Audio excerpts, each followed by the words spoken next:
If you're in the market for investment-worthy bags, watches, and fine jewelry, Rebag is the answer. Rebag is a luxury resale marketplace where each piece is carefully vetted and verified by experts to ensure quality and authenticity. If you're in the market, use Rebag to buy and sell finds from the world's top brands, including Hermes, Chanel, and Cartier. Head to Rebag.com to get 10% off your first purchase with code REBAG10. Shop today at Rebag.com. That's REBAG.com and use promo code REBAG10 for 10% off your first purchase. When the whole family comes together to watch the game, nobody wants to miss a second of the action to run to the grocery store. With Instacart, you can get all your weekly groceries in as fast as an hour. Less time shopping means more game time. Let's go. Visit instacart.com to get free delivery on your first 3 orders. Offer valid for a limited time. $10 minimum per order. Additional terms apply. Hello, everyone, and welcome in here to Fighting Ever Fighting. I'm Carmody of GoPowercat.com, and before we get to our conversation with former Kansas State quarterback Jesse Ertz, don't forget to hit subscribe on the YouTube channel. Don't forget to leave this video a like, drop a comment if you enjoyed it, and go subscribe to GoPowercat.com. We greatly appreciate it. I had a chance to talk with Jesse Ertz about a lot of fun things, and here's that conversation.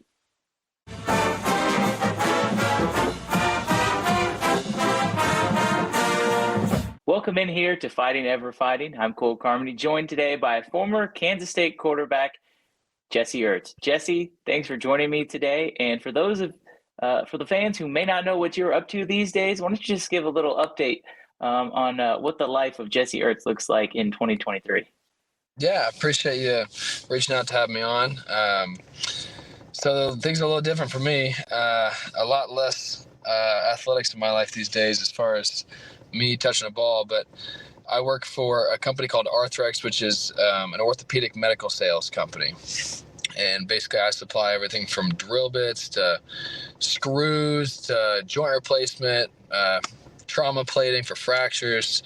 So a little bit of everything. So pretty much just get to work in surgery with a lot of the same doctors every day. So kind of have a sales aspect as well as kind of a surgery technical aspect. So it's fun. It's still challenging, and there's a lot of parallels to football. So I like it a lot. Yeah. And recently with obviously the NCAA new bylaws that say NIL is legal. I know you're involved with Wildcat NIL, and we'll get into that a little bit later on. But how did you kind of first get into that? And what is a basic summary for those who may not be familiar what Wildcat NIL even is? Yeah, absolutely. So the NIL Collective Wildcat NIL, we've been going for a little over 12 months now. Kind of a bizarre start to that story, but I had a guy I played quarterback with when I was a senior. He was a freshman, Ryan Hennington. A lot of you may know him as a linebacker. When I left, everything went downhill for him, I guess, and he had to switch rooms. But he was obviously, like I said, the freshman. So we had a good relationship for the year I was there. And then when I left, he would still give me a call, once or twice a year and kind of fill me in on how things were going for him, team, just all in all, a little bit of everything. And then it would have been, about a year and a half ago when he gave me a call and was kind of updating me on how things were going for him. But he mentioned, he was graduating and he was having his exit meeting with Coach Kleiman. And he was like, I told him, I do think we're missing the boat here on something. And he was like, well, what's that? And he's like, well, NIL is a buzzword that's starting to happen across the country. And he's like, we really haven't had any NIL here at Kansas State, for anybody, whether that be your best player on any of your teams. Nobody was reaping any benefits from NIL. And I think if we don't embrace it, we might get left behind. And it's something I think we need to start talking about. And I think Coach Kleiman had some mixed opinions on, what that opportunity looked like and, where that fit in. And I mean, this has been a while ago, like I said, but he said, come on back and let's keep talking about it. That's just when Hennington's telling me at this point in time. So he said, I'm going back. We're going to keep talking about it, but what are your thoughts? I gave him my opinion, which was, just anybody's, just my 2 cents. And he's like, well, what do you think about about going down this road together and you know, helping out with it. And I was like, well, you know, the concept in my mind was very much kind of a knockoff agent, a lot of seeking out individual deals and trying to make a buck off of some exchange of money. And I've got my hands full with my career, and I didn't really see a whole lot of, you know, appeal to that to me. And I was like, well, you know, not really. But the fact that you got Coach Clem in your corner, that's a big deal. And he had told me, well, I've heard that there are these schools who have started these groups called collectives that are, you know, essentially pooling money to support all their athletic teams. And that was news to me. I was like, oh, well, that's an interesting thought. Like, you know, I see what you're saying. That's more of a found, you know, built on a foundation. It's a little bit more of a solid longevity behind that. I was like, okay, I could be interested in that. You know, I definitely missed K-State and the sports aspect, and the idea of getting involved in some way was definitely appealing. So he meets with Coach Kleiman, and you know, he's getting on board. He's like, let's continue to meet and talk about this. So we start meeting, me and Ryan more, and we start to call other collectives, and we're having a lot of conversations, and we're learning just a ton about how to put the right system in place to maximize the NIL opportunity and the landscape at Kansas State.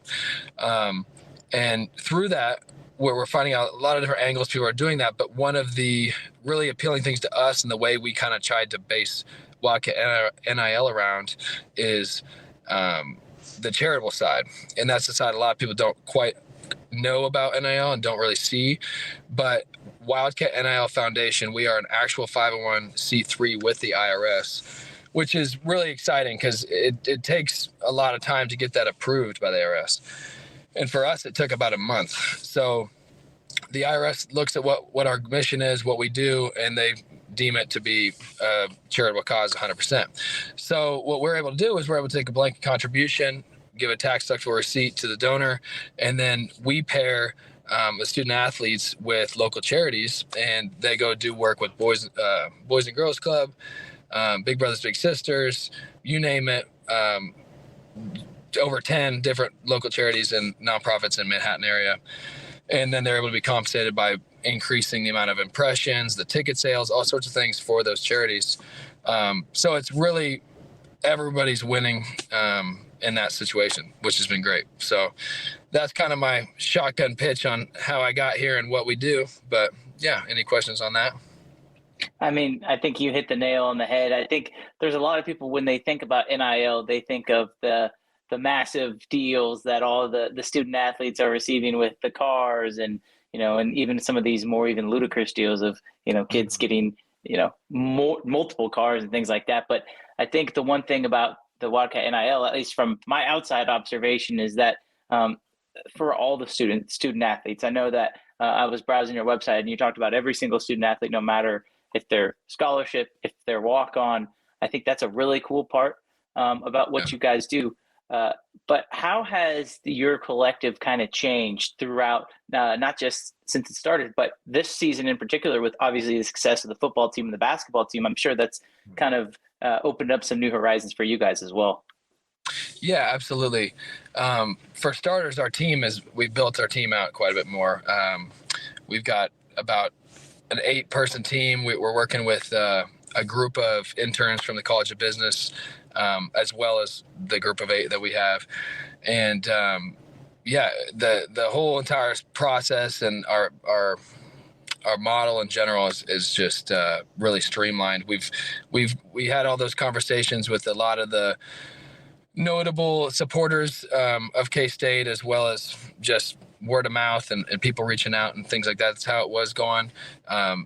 Where we've started to expand to where we have a subscription model coming up for kind of the base level fan who wants to get involved. We have, excuse me, a subscription model here coming up that will be a small amount per month, and you'll get access to a bunch of content, kind of goofy interviews with players, some serious ones, a lot of memorabilia that's game worn.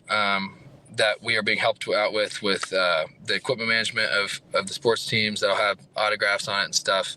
There'll be a lot of giveaway opportunities, a lot of things, so on and so forth, with that we're kind of being able to get more and more people on board. But all in all, how it's changed, I would say the conversations have changed a lot from the early misconceptions about it and what people thought we were doing, to now, obviously kind of what I just told you, seeing the benefits in the community in more ways than just getting a dollar to an athlete.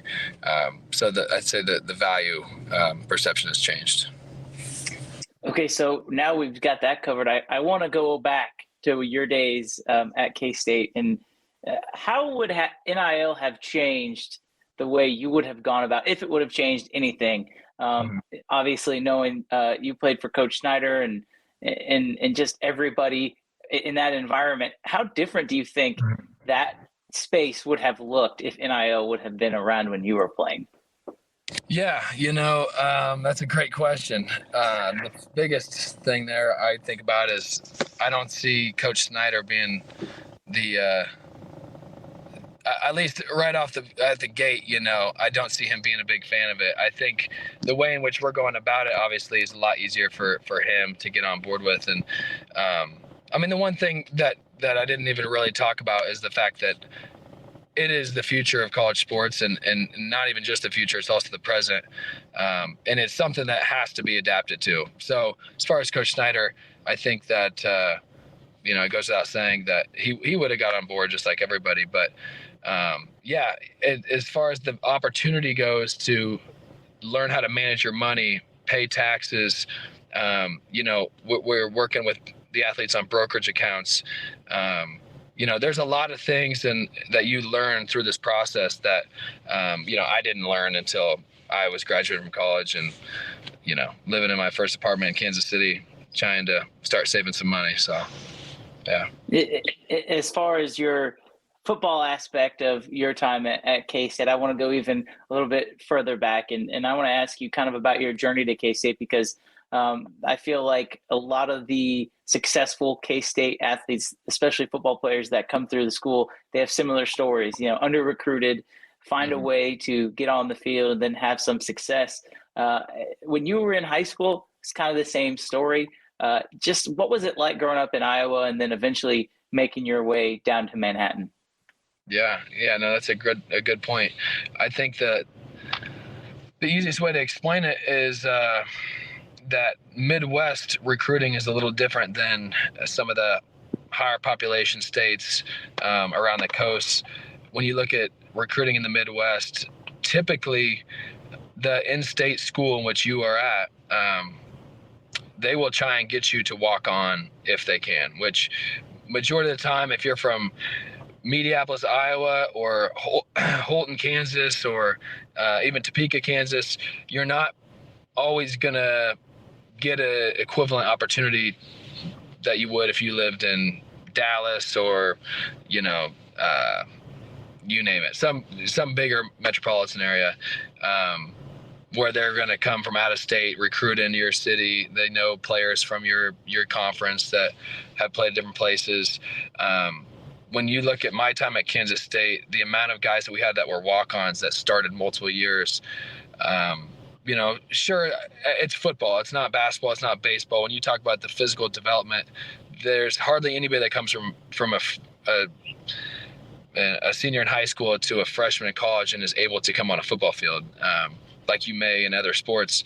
So there's going to be a developmental piece. But, you can't deny the fact that those guys would have been scholarship players if they grew up in a different town at a different school, had more eyes on them. That's just as a reality. So it's a little tough coming from a small school in Iowa, but they whether it's a walk-on or a scholarship, they'll find you. And for me, it was a matter of looking at what schools in the Midwest didn't have a quarterback taken in my class. Typically, they take one quarterback a class, as you probably know. So to look and say, well, Iowa and Iowa State have a guy, Michigan has a guy, Purdue, Illinois, Minnesota have a guy, Kansas has a guy, K-State has offers on a guy but doesn't have a commit yet. We reached out, sent tape. They'd never heard of me. And I was like, I'm going to come to camp if you think, if you don't already have a guy that you think is about to commit. They're like, well, not really. Come on down. Can't promise anything. And I'm like, of course. So by like lunch, they were like, yeah, well, I think we're going to give you a scholarship. And I was like, man, I've never, I've got 0 scholarships this time. And I haven't even made it to lunch yet. And it was a pretty sweet memory to always have, as far as, just the craziest of scenarios. When I left to come to camp, I did not think it was going to, come that quickly. So, very bizarre, but that's the game in the Midwest. I go out of state, I get a scholarship by lunch, and then I come back, and then immediately, your in-state schools ask, well, if we give you a scholarship, because I committed within like 3 days. I'd been kind of, carried on a stick by the Iowa and Iowa States for over 2 years at that time. And, they're like, well, if we give you a scholarship, would you commit? Would you consider it? And at that time, no thanks. So Selling a little or a lot? Shopify helps you do your thing, however you cha-ching. Shopify is the global commerce platform that helps you sell at every stage of your business. From the launch your online shop stage, to the first real-life store stage, all the way to the did we just hit 1 million orders stage. Shopify is here to help you grow. Whether you're selling scented soap or offering outdoor outfits, Shopify helps you sell everywhere. From their all-in-one e-commerce platform to their in-person POS system, wherever and whatever you're selling, Shopify's got you covered. Shopify helps you turn browsers into buyers with the internet's best converting checkout, 15% better on average compared to other leading commerce platforms. And sell more with less effort thanks to Shopify Magic, your AI-powered all-star. Shopify powers 10% of all e-commerce in the US. And Shopify is the global force behind Allbirds, Rothy's, and Brooklinen, and millions of other entrepreneurs of every size across 175 countries. Plus, Shopify's award-winning 24/7 help is there to support your success every step of the way. Because businesses that grow with Shopify. Sign up for a $1 per month trial period at shopify.com/Odyssey Podcast, all lowercase. Go to shopify.com/Odyssey Podcast now to grow your business, no matter what stage you're in. Shopify.com/Odyssey Podcast. Do you remember the coach who initially offered you that scholarship? And then what was the conversation like when you did decide to commit? Did you call Coach Snyder? Did you call Coach Miller? Do you remember how that all entailed? Yeah, it was Coach Miller for sure. Coach Snyder wasn't really very involved in my recruiting. I was a kid that grew up outside Iowa City, a Big Ten school, did not have a whole lot of familiarity with the Big 12. Iowa State, of course, is an in-state school, but where I grew up, most of the kids in the area were all Iowa fans. So when I went to camp, I didn't have a clue who Snyder was. I didn't even know what conference or what the record was that K-State had the year before. My high school coach was with me. He's like, no, they were really good last year. I was like, really? Okay. But yeah, that was definitely Coach Miller all day at camp. He gave me the tour around, and then he was the one that called me about the scholarship. And, for me, there's definitely some truth in if you just take that scholarship and say, I'm going to make a collection here, like some of the kids do nowadays. I mean, it says a lot about your interest in coming. For me, I'd wanted an opportunity for years, 2-3 years. And out of all the little unofficial visits I had done at Iowa and Iowa State, to get a scholarship, it was pretty simple to me. I'd be foolish not to commit. So yeah, I can't remember calling Coach Miller as well as I do remember him calling me, but yeah, I called Coach Miller and told him I'll be there. So definitely grateful for that opportunity. And I mean, changes the trajectory of your life in a lot of ways. So then you get to campus, you redshirt your first year, you sit the next season, and then you get a chance to finally start as a sophomore. And then the infamous game happens against South Dakota in the first game of the season. What do you remember about the play that ultimately ended your season and just the emotions after that happened? Well, it's tied to a lot of history before that with high school injuries. I had torn my ACL, that same knee, as a senior in high school.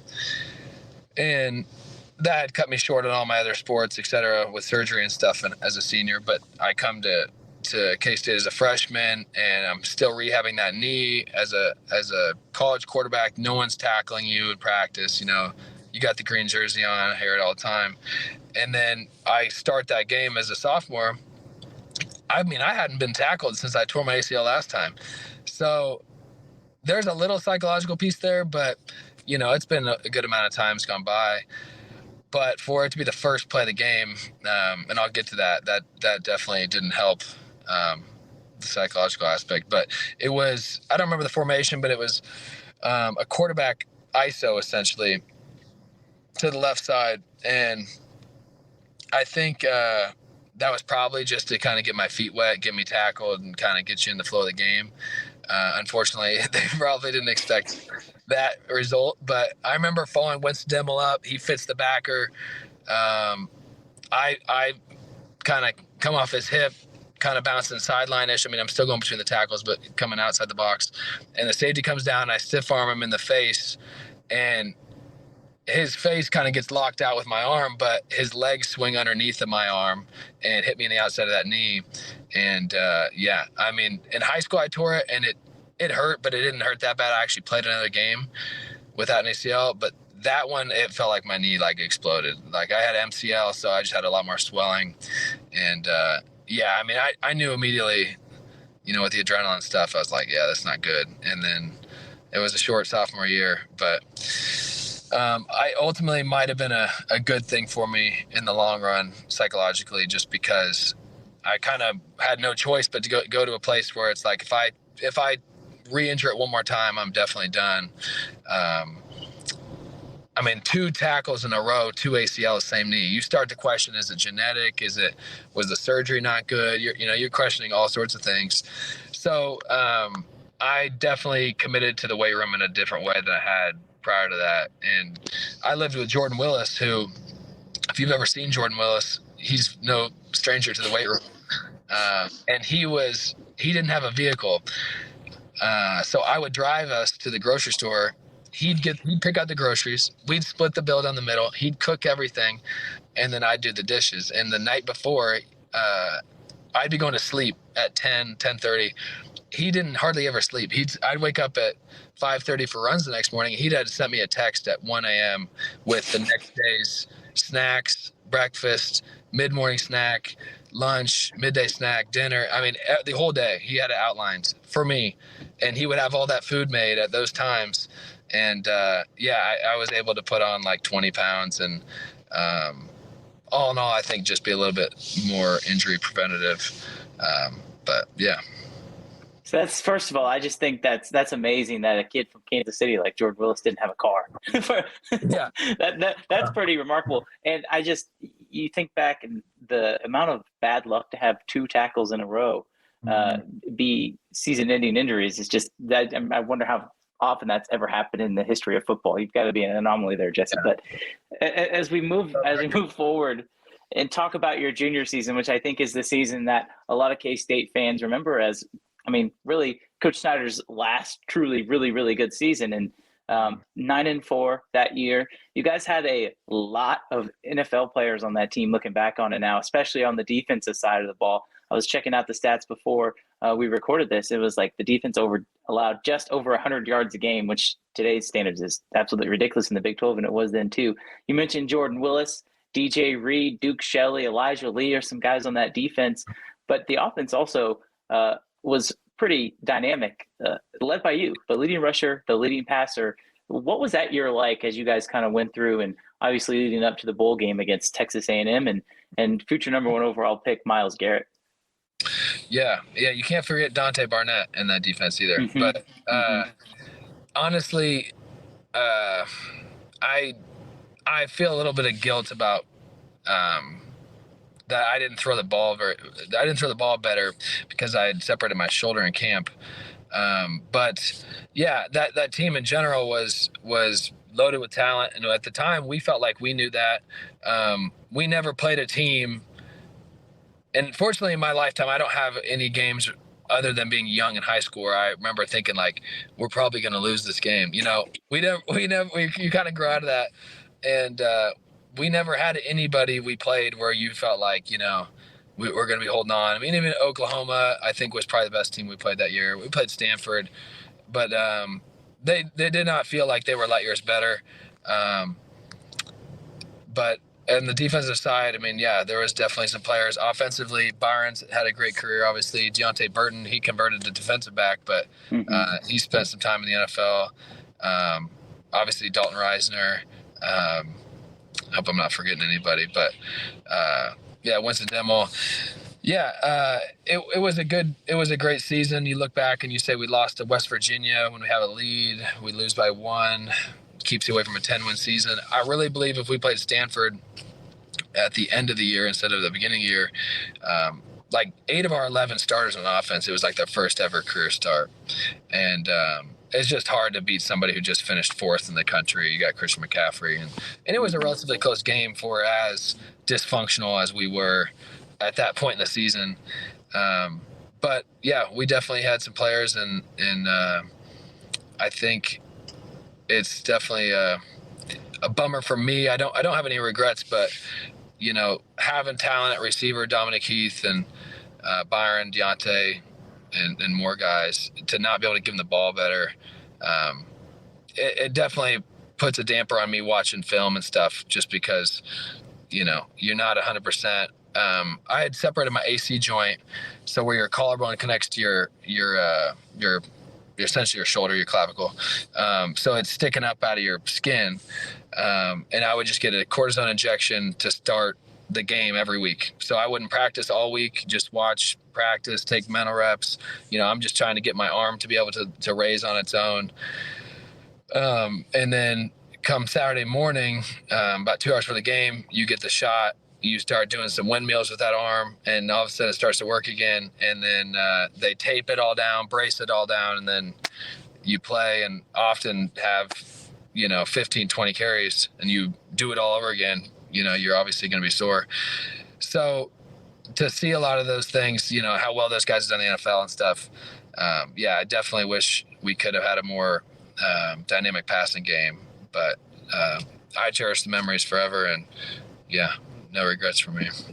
What do you remember about the Texas Bowl specifically? I know there's that play where Byron has a catch on the sideline and is gone.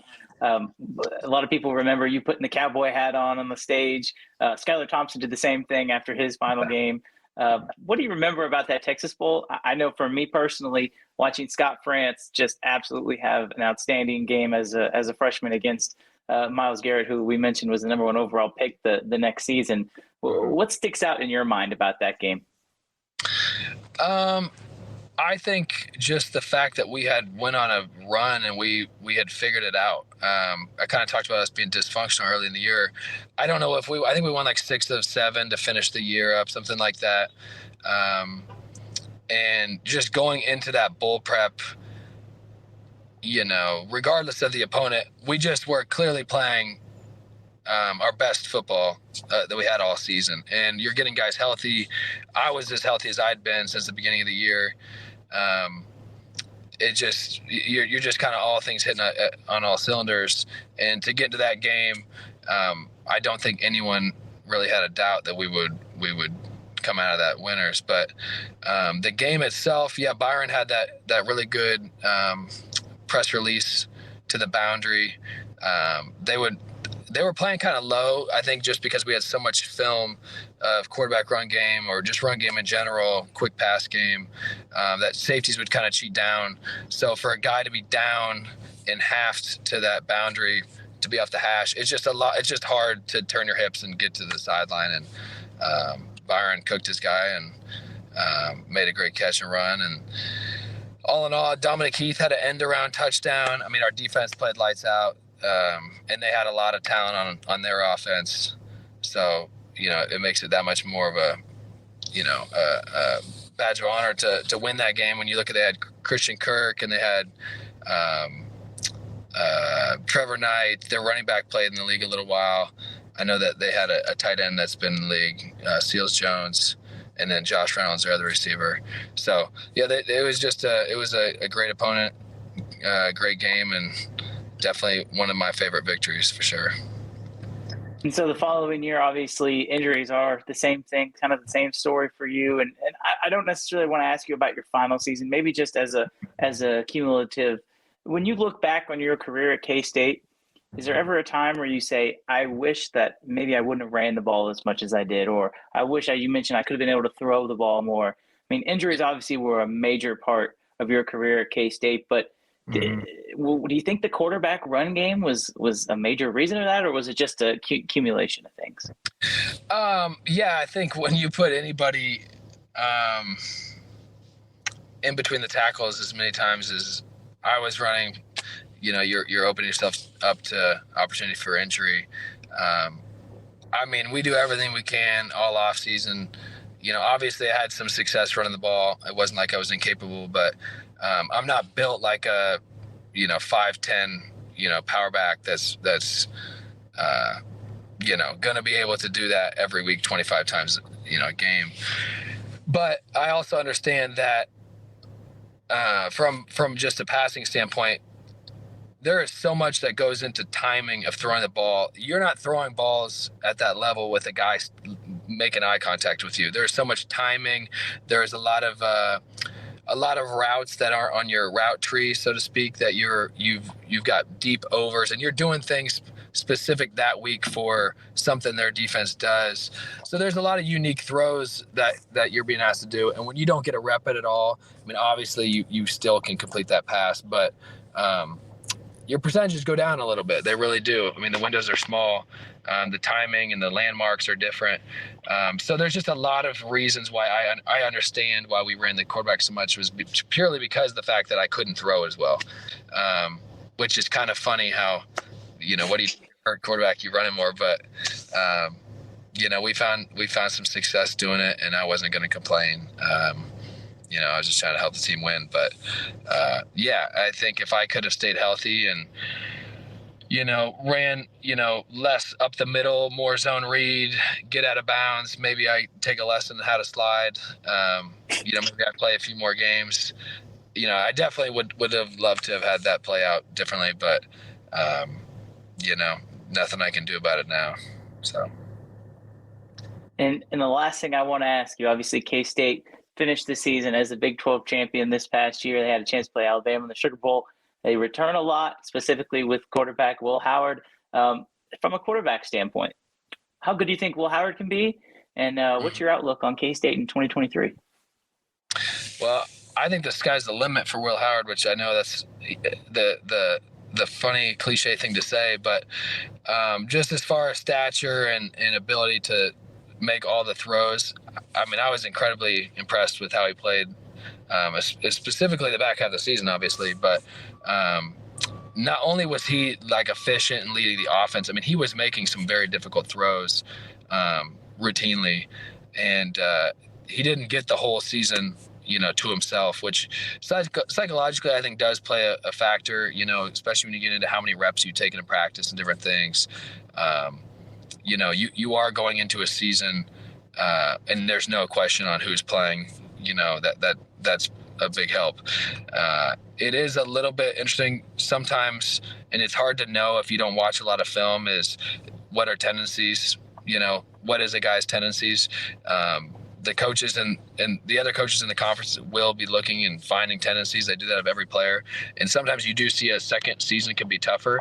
Like I said, it wasn't like he was hitting guys in the flats and just operating. I mean, he was making quality throws.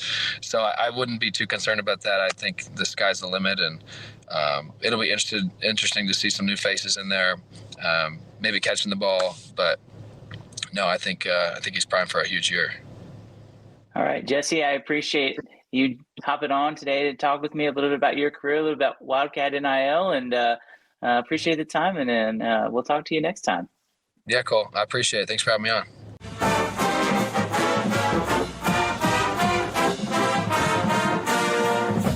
With Blue Link Plus, you can access your Hyundai Tucson Limited remotely. Doors unlocked, temperature set, lost car found. There it is. Get complimentary class-leading Blue Link Plus. Call 562-314-4603 for complete details. Ready to ride? I thought you'd never ask. Now streaming on Paramount Plus. It's the new original series, Lawmen, Bass Reeves. Bass dedicated to justice. From executive producer Taylor Sheridan, co-creator of Yellowstone, starring executive producer and Emmy Award-nominated actor David Oyelowo. It's the untold story. I'm warning you. Of the greatest American lawman. Your wicked days are done. Lawmen, Bass Reeves, new original series, now streaming exclusively on Paramount Plus.